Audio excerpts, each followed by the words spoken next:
Hello दोस्तों, कैसे हैं आप लोग। उम्मीद कर रहा हूं सभी अच्छे होंगे। आज की वीडियो में हम लोग प्रैक्टिस सेट के बारे में बात करने वाले हैं, जो कि पीआरटी 6 to 8 9 10 11 12 यानी टीजीटी पीजीटी हर किसी के लिए आज प्रैक्टिस सेट बताने वाला हूं, जो आपके एग्जाम के लिए बहुत ही जरूरी है, बहुत ही महत्वपूर्ण है। याद रखिएगा, सभी एग्जाम के लिए, जैसे दरोगा हो, कोई भी स्टेट पीसीएस एग्जाम हो, यूपीएससी के एग्जाम हो, हर एग्जाम के लिए प्रैक्टिस सेट जो है कई सालों से आ रहे हैं और मार्केट में बहुत ही बेहतर प्रैक्टिस सेट अवेलेबल है, जो आप सभी जानते हैं और कई लोग उसके बारे में सजेशन भी देते रहते हैं, तो वो सब जानते हैं। लेकिन एक्चुअली में क्या है कि शिक्षक भर्ती प्रक्रिया 3 ही एग्जाम हुआ, एक कैंसिल हुआ था, मिलाकर अगर देखा जाए तो 4 ही हुआ है। तो 3 या 4 एग्जाम जो हुआ है, ये शिक्षक भर्ती प्रक्रिया जो बिहार की है, बिहार शिक्षक भर्ती प्रक्रिया, इससे पहले जो है दूसरा पैटर्न था, अभी जो हो रहा है ये दूसरा पैटर्न है, क्योंकि अभी जो फिलहाल में आयोग जो है बीपीएससी आयोग इसकी एग्जाम ले रही है। तो अभी जो क्वेश्चन आ रहे हैं उन क्वेश्चन को हम कैसे तैयारी कर सकते हैं, कैसे समझेंगे, कैसे जानेंगे, इन सारे चीजों की, इन सारे सवालों का जवाब देने की कोशिश करूंगा। उम्मीद है कि ये वीडियो आप सभी के लिए, जो प्रैक्टिस सेट से संबंधित जो भी आप लोग सवाल पूछते हैं, वो सारे आपके सवालों का जवाब देने की कोशिश करूंगा। तो शुरू करते हैं आज के वीडियो। आप देख रहे हैं एएससी अकेडमी। सबसे पहले प्रैक्टिस सेट को जानने से पहले मैंने कल एक वीडियो बनाया हुआ था, उसके बारे में थोड़ी सी चर्चा करना चाहूंगा। कल मैंने बताया हुआ था कि कैसे आप लोगों को सब्जेक्टिव पढ़ना है, और जो बच्चे सेल्फ तैयारी करना चाहते हैं वो कैसे तैयारी करेंगे अपने सेल्फ, जो है घर पे बैठ के या कहीं जॉब में कार्यरत है, उनके पास समय कम है, तो उन्हें कौन सा नोट्स, कौन सा मटेरियल लेना चाहिए, किस किताब को फॉलो करना चाहिए, उसके बारे में बहुत डिटेल से समझाया था। उसके बाद बहुत सारे बच्चों ने मेरे जो पर्सनल नंबर है, व्हाट्सएप नंबर है, उस पर बहुत सारे बच्चों ने अपनी अपनी क्वायरी किया था कि सर कैसे पढ़ना चाहिए, क्या करना चाहिए। ये अच्छी बात है कि आप जो है, आप पढ़ने के लिए जिज्ञासा आपके अंदर है, आप जो है इसके प्रति जो है पूरी तरह से एक्टिव है, ये सारी चीज सवालों को पूछ रहे हैं, अच्छी बात है।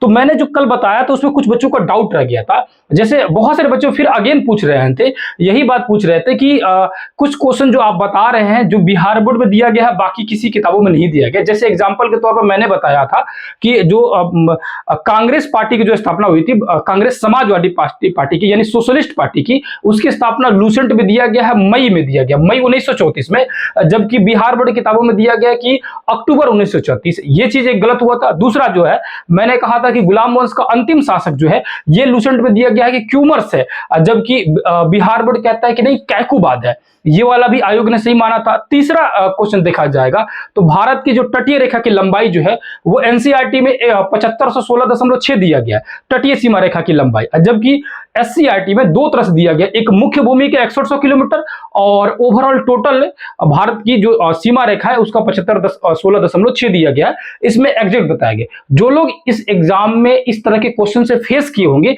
ये मेरी बातों को स्पष्ट रूप से समझ रहे होंगे। जो लोग इस क्वेश्चन को नहीं देखे उनके लिए मैं साफ शब्दों में बता दूं कि हो क्या रहा है एक्चुअली में। जो बीपीएससी आयोग जो है वो कर क्या रहा है, पहली प्राथमिकता दे रहा है बिहार बोर्ड की किताब को। एक और क्वेश्चन था मैग्नीज का, उस तरह से बहुत सारे ऐसे क्वेश्चन आए हुए हैं जिसमें जो है पहली प्राथमिकता दे रहा है बिहार बोर्ड का, दूसरी प्राथमिकता दे रहा है एनसीईआरटी का, उसके बाद किसी गाइड या प्रकाशन की तरफ बढ़ रहा है आयोग। तो हमें एग्जाम को आयोग के माइंड से चलना पड़ेगा। और आयोग में पिछले बार आपने सुना भी होगा, अतुल प्रसाद जो थे वो कहे भी थे कि एनसीईआरटी बिहार बोर्ड किताब को खूब पढ़िए, वहां से क्वेश्चन आएगा। देखो, कोई भी एग्जाम हो रहा है, चाहे आप ग्रुप डी के एग्जाम दीजिएगा ना, तो मैं बेधड़क बोलता कि लूसेंट पढ़ जाइए, या कोई भी जो बुक आता है इस तरह का गाइड का, प्रकाशन का, उसको पढ़ जाइए, बिल्कुल कहता।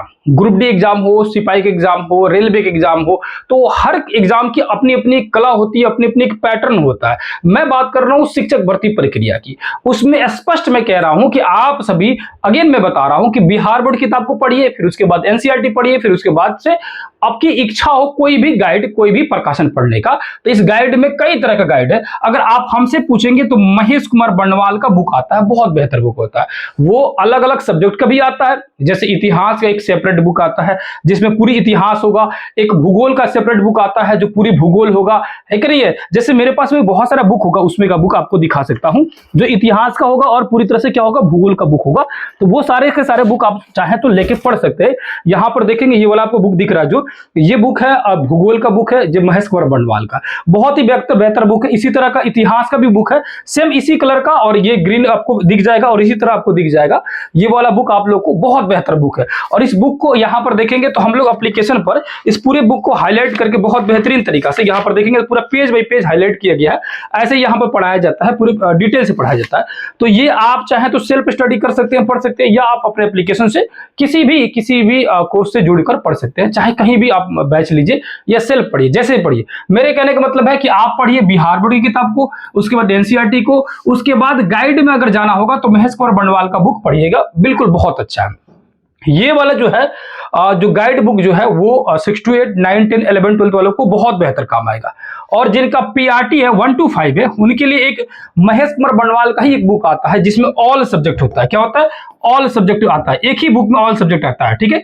कॉस्मोस प्रकाशन का वो भी रहता है, उसमें ऑल सब्जेक्ट वाला रहता है, वो लेकर आप पढ़ सकते हैं, वो बेहतर है। लेकिन पहले बिहार बोर्ड एनसीईआरटी पढ़ने के बाद ही, अब आइए जिसकी बात हम लोग करने वाले थे लोग कि प्रैक्टिस सेट कौन सी लिया जाए। कल भी मैंने आप लोग से कहा था कि प्रैक्टिस सेट के लिए अभी भी मार्केट में बहुत बेहतर बुक नहीं मौजूद है। कारण क्या है? ये एग्जाम तो 3 ही 4 एग्जाम हुआ है शिक्षक भर्ती का, तो इसकी पैटर्न जो है बहुत बेहतर तरीका से बहुत सारे लोगों को समझ नहीं आया है, या समझ भी आया है तो उस तरह के क्वेश्चन कोई तैयार नहीं किया है। पहले के जितने भी जनरल कंपटीशन के क्वेश्चन थे, होता क्या एक्चुअली में, कोई भी बुक आपके मार्केट में आ रहा है तो वो ऑलरेडी किसी न किसी पहले से जनरल कंपटीशन के जो बुक रहते हैं उसी बुक को थोड़ा बहुत मॉडिफाई करके और छाप के दे दिया जाता है, उसी को प्रिंट करा कर दे दिया जाता है। तो इसके लिए स्पेशली जो बुक होगा वो वाला बुक होगा जो आप जो है एनसीईआरटी के लीजिएगा। उस बुक में क्या लिखा रहेगा तो ध्यानपूर्वक जाइएगा। यूपीएससी लेवल का लोग जो तैयारी करता है ना, वो लोग भी इस बुक को खरीदते हैं, जो 6 to 12 तक का एनसीईआरटी का बुक जो है ऑब्जेक्टिव फॉर्म में रहता है। क्या रहता है? ऑब्जेक्टिव। आपको प्रैक्टिस सेट वही बुक लेना है जिस बुक पर लिखा रहेगा कि क्या लिखा रहेगा कि एनसीईआरटी आधारित एमसीक्यू प्रश्न या एनसीईआरटी आधारित ऑब्जेक्टिव प्रश्न। यानी कि आप जाइए 6ठी क्लास की किताब मांगिएगा कि भैया हमको 6ठी क्लास के इतिहास का या 6 से 12 तक का इतिहास का ऑब्जेक्टिव का बुक चाहिए जो एनसीईआरटी आधारित हो। ये जो बुक मैं बोल रहा हूं ना एनसीईआरटी आधारित, ये अभी से नहीं बहुत पहले से आ रहा है। यूपीएससी के जो लोग तैयारी करते हैं, पीसीएस की एग्जाम को तैयारी करते हैं जिसमें एनसीईआरटी का बहुत बड़ा रोल होता है, वे लोग जो है इस बुक का थ्योरी वर्जन यानी कि सब्जेक्टिव और ऑब्जेक्टिव दोनों ही वर्जन मार्केट में मौजूद है, वे लोग खरीद के पढ़ते हैं। पहले से ही जो पीसीएस की तैयारी कर रहे हैं, यूपीएससी की तैयारी कर रहे हैं, मिलता है मार्केट में। तो वो लेवल का बुक अगर आप लीजिएगा, उसमें क्या दिया गया है, उसमें 6th क्लास 7th क्लास हर क्लास को चैप्टर वाइज एमसीक्यू दिया गया। प्रत्येक चैप्टर से आपका जो है 40-40, 30-30 क्वेश्चन जो है वैसे दिया गया है। और सेम यही चीज मैं खुद जो है प्रोवाइड कराता हूं। सेम चीज यही चीज मैं प्रोवाइड कराता हूं जिसमें जो है सब्जेक्ट का, जिसमें सिर्फ आर्ट्स का जो है, आर्ट्स का स्पेशली आर्ट्स का, साइंस का भी है, लेकिन आर्ट्स का जो है स्पेशली जो है उसमें जो है आपको चैप्टर वाइज जो है एमसीक्यू क्वेश्चन प्रोवाइड किया जाता है। आप जो है आपको अगर देखना होगा तो आप हमारे व्हाट्सएप नंबर से कांटेक्ट करके सैंपल के तौर पर क्वेश्चन देख सकते हैं। बेहतर लगेगा तो आप उसको परचेज कर सकते हैं, या आप लोग जो है इसको आप मार्केट से खरीदकर यही वाला एनसीईआरटी जो आधारित जितने भी प्रैक्टिस सेट होंगे उसको खरीदकर आप लोग उसको सेट लगाते रहिए, पढ़ते रहिए। करना क्या है आपको, वैसे सेट कैसे लगाना है, आप क्या कीजिएगा, बिहार बोर्ड एनसीईआरटी की किताब को पढ़ लीजिएगा, थ्योरी सब्जेक्ट बहुत अच्छे से डिटेल से जान लीजिएगा। जो चैप्टर वहां थ्योरी पढ़िएगा उसी चैप्टर को ऑब्जेक्टिव वाले किताब में जाकर उसका एक बार सेट लगा लीजिएगा। उससे क्या होगा, चैप्टर कंप्लीट हो गया। अगर चैप्टर वाइज नहीं भी मिलेगा आपको मार्केट में तो पूरा अगर मिलेगा तो एक बार पूरी टॉपिक पढ़ जाइएगा। यानी जैसे कि आपने आधुनिक भारत का इतिहास पढ़ गया, कहां से 8 क्लास के इतिहास से पढ़ लिए, बिहार बोर्ड से भी और एनसीईआरटी से भी, दोनों ही पढ़ लिया आप लोगों ने। उसके बाद आप क्या कीजिएगा कि प्रैक्टिस सेट उठाइएगा, और प्रैक्टिस सेट जो आप मार्केट से लिए हुए एनसीईआरटी आधारित, उसमें से आधुनिक भारत के इतिहास से रिलेटेड जितने भी ऑब्जेक्टिव क्वेश्चन दिए होंगे उन सारे क्वेश्चन को बना जाइएगा। आपने बना लिया। अब जब ये 3 चीजें कंप्लीट हो गई उसके बाद आइएगा घटना चक्र के पास में। किसके पास में? घटना चक्र का एक बुक आता है, घटना चक्र। ये बुक जो है ये कोई प्रैक्टिस सेट का बुक नहीं है।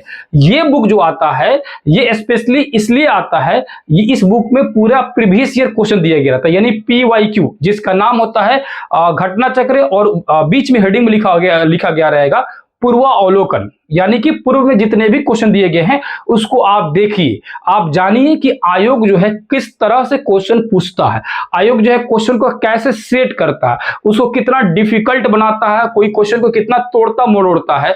यहां से ये जानकारी मिलती है हमें, बस यही जानकारी मिलता है। यानी घटना चक्र से आप ये जानते हैं कि आयोग का पूछने का तरीका क्या है, कौन सा टॉपिक उसका फेवरेट टॉपिक है जहां से बार बार क्वेश्चन आ रहे, ये चीज हमें जानकारी मिल जाती है। बाकी जो है प्रैक्टिस करने के लिए एनसीईआरटी बहुत बेस्ट रहेगा, ये आप लेके पढ़ सकते हैं। अब जो है सेट बनाने के लिए कई प्रकाशन का मार्केट में बुक मौजूद है, इसके अलावा भी है ना, तो वो आप एक बार ये सारे चीज को कंप्लीट कर लीजिएगा। यानी बिहार बोर्ड पढ़ लिए, एनसीईआरटी पढ़ लिए, उससे आधारित जितने भी एमसीक्यू क्वेश्चन है उसको बना लिए, है कि नहीं, घटना चक्र में क्वेश्चन को देख लिए, सारा चीज कंप्लीट समझ आ गया। अब उसके बाद मार्केट से उठाइए कोई भी प्रकाशन का बुक जो शिक्षक भर्ती प्रक्रिया के लिए स्पेशली बन रहा है, चाहे किसी भी तरह का क्वेश्चन है, उसको रैंडम क्वेश्चन को बनाते जाइए, पूरी सेट लगाते जाइए, और उसके बाद अपनी मूल्यांकन खुद कीजिए कि कितना हमारा नंबर आ रहा है, कितना जो है हम ये चीजें जो है बेहतर कर पा रहे हैं। और रैंडम क्वेश्चन की जो मैं बात कर रहा हूं, जो आप कर सकते हो, वो चीज भी यहां पर यूट्यूब पर ही फ्री ऑफ कॉस्ट आप लोग को आज से जो है रात में 10 बजे डेली होगा। पहले 7 बजे होता था, डेली इसी चैनल पर होता था, जिसका प्लेलिस्ट बना होगा उसमें जाइएगा। बेहतरीन क्वेश्चन मैं कराता हूं। एक अलग ही प्लेलिस्ट बना होगा जिसमें भारत का भूगोल 500 क्वेश्चन करके एक बना होगा, उसी तरह आईएनएम बना होगा जो 500 क्वेश्चन मैंने कराया हुआ है, उसी तरह बिहार मैंने करा रहा हूं। तो वो सारी चीज यहां पर चल रहा है, जो चीज आपको चाहिए। इतना मैं कह रहा हूं कि अगर आप शिक्षक की तैयारी कर रहे हैं, शिक्षक बनने की जो तैयारी कर रहे हैं, तो यहां पर अगर जुड़ रहे हैं या यहां पर जुड़े हुए या देख रहे हैं, तो आपको कुछ भी किसी भी तरह का भटकना नहीं पड़ेगा। हर चीज यहां पर आप लोग को मिल जाएगी, हर चीज करा दिया जाएगा, पूरी तरह से हर प्रक्रिया बताई जाएगी। आपकी इच्छा होगा सेल्फ पढ़ने के लिए, तो सेल्फ पढ़ने के लिए भी पूरी मदद की जाएगी। आपको इच्छा होगा कि ये चीज मुझसे जानने के लिए, कि ये जो चीज मैं बता रहा हूं वो मुझसे पढ़िए, मेरे पढ़ाने के तरीका को आपको बेहतर लग रहा है, तो आप मुझसे भी जुड़ के पढ़ सकते हैं। बहुत ही मिनिमम चार्ज में सारी चीजें डिटेल से पढ़ाया जाता है। तो उम्मीद है सारी चीजें समझ आया होगा। तो अगर किसी भी तरह का डाउट होगा, किसी भी तरह का कंफ्यूजन होगा, तो आप लोग जो है कमेंट करके जरूर पूछ लीजिएगा। और आज रात में 10 बजे आना बिल्कुल ना भूलिएगा। मिलते हैं रात 10 बजे, तब तक के लिए बहुत बहुत धन्यवाद। जय हिंद, जय भारत।